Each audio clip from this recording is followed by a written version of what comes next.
तोता, मीनू मासी, कबूतर और गोरी चिड़िया सब मज़े से बैठे थे। इतने में जोर से बादल गरजा। ये बादल तो बारिश का संदेशा दे रहे हैं। अब हम सबको अपने घर जाना चाहिए।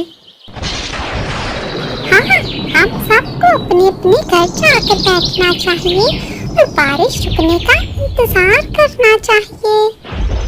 ये कहकर सारे पक्षी बारी बारी अपने घरों की तरफ चले गए, मगर कबूतर वहाँ बैठा रहा। मैं उड़कर कहाँ जाऊँ?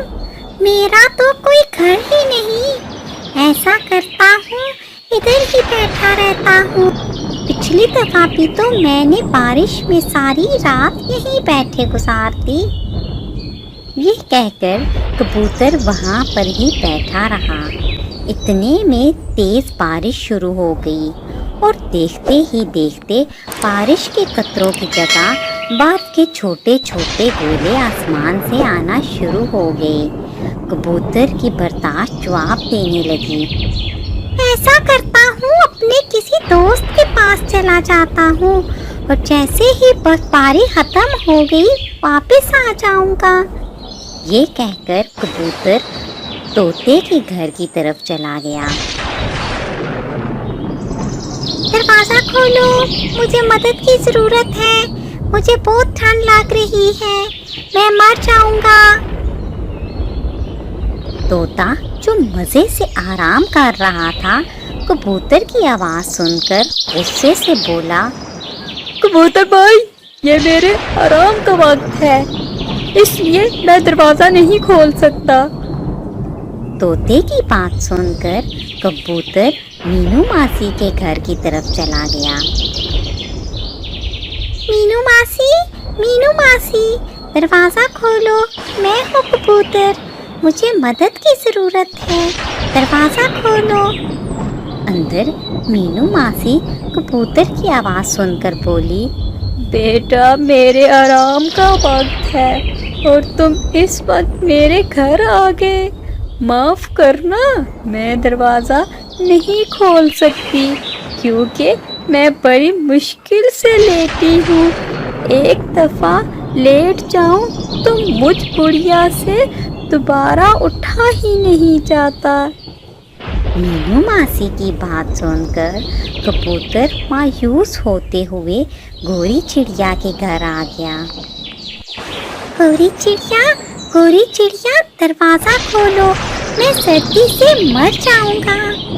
गोरी चिड़िया जो आराम कर रही थी जल्दी से उठी और कबूतर को घर के अंदर ले आई। कबूतर की हालत देखकर गोरी चिड़िया ने जल्दी से उसके लिए नरम नरम बिस्तर का इंतज़ाम किया और आग जलाई। थोड़ी ही देर बाद कबूतर सो गया।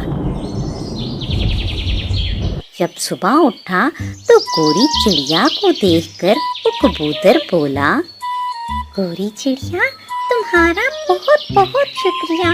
अगर तुम ना होती तो मैं मर जाता। इसमें शुक्रिया की क्या बात है दोस्त?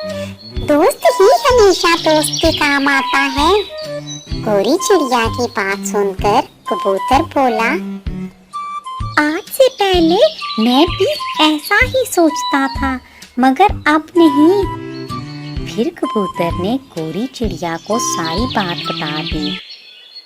गोरी चिड़िया, आज से सिर्फ तुम ही मेरी दोस्त हो और आइंदा मैं सारा दिन शाख पर बैठकर सबसे बातें नहीं करूँगा, बल्कि सारा दिन मेहनत करूँगा और अपने लिए घर बनाऊँगा। और फिर कबूतर ने अपना कहा सच कर दिखाया और तोते और मीनू मासी से दोस्ती छोड़कर दिन रात मेहनत करके अपने लिए घर बनाया। और जब अगली दफा बारिश और बर्फबारी हुई तो कबूतर मज़े से अपने घर में बैठा मौसम के मज़े लेता रहा।